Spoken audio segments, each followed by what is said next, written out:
Yes, Kamali, it's been just over 6 hours since this deadly attack, this terrorist attack at Istanbul's Ataturk International Airport took place, and most of the 120 injured have been brought a few kilometers away where we are at the Bakırköy medical facility, and these injuries are, some of them are light injuries, some of them are quite serious injuries. To get an idea of the extent of what's going on inside the emergency, behind me we're joined by the president of the Turkish Red Crescent Society, Dr. Kerem Kinik. Dr. Kerem, thank you for speaking to us.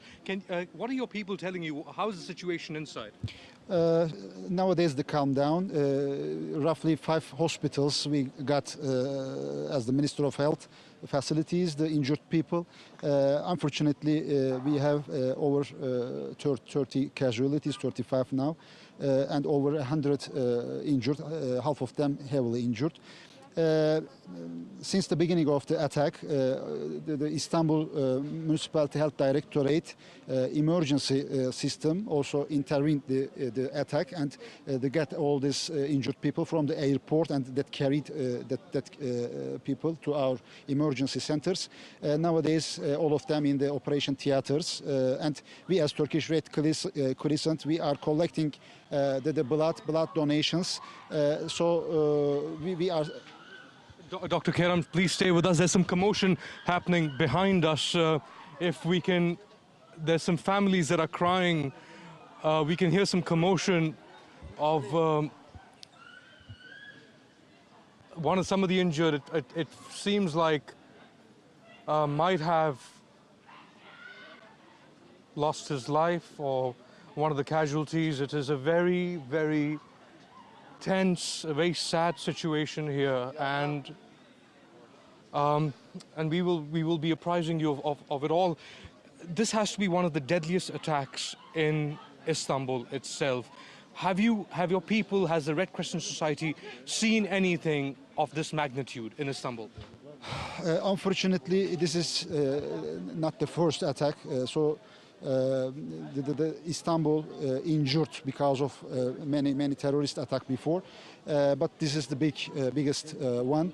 Unfortunately, we are strongly condemned as the National Society of the Turkey, and we are giving our condolences this innocent people here. So the world also stand with us, with our innocent people, but. We will carry on to collect the blood donation, and we are trying to help these injured people inside hospitals. The situation here is very emotive. The people that are, the relatives are extremely charged up.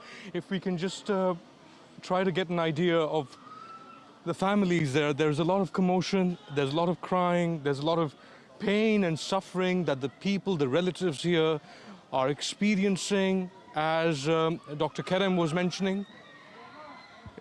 If we can just hear what is going on, we will try to get in a little closer.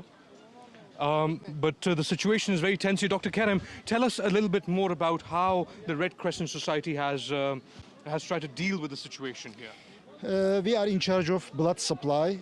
We are collecting annually over 2 million donation, and distributing over 1,500 hospitals across Turkey. We have roughly 20 regional blood banks. So we are in charge of the blood system. Minister of Health in charge of the emergency the systems. Roughly 1,000 public hospitals we have across Turkey. Besides this kind of things, we have huge burden of the refugees, 3 million refugees. So we are treating, yeah. Thank you so much, Dr. Kerem Kilik, who is the president of the Red Crescent Society here in Turkey. The situation here at the Bakırköy medical facility is very tense, and we will be updating you as things unfold here. Well, thank you, Ali, and please keep us apprised of what's taking place there at the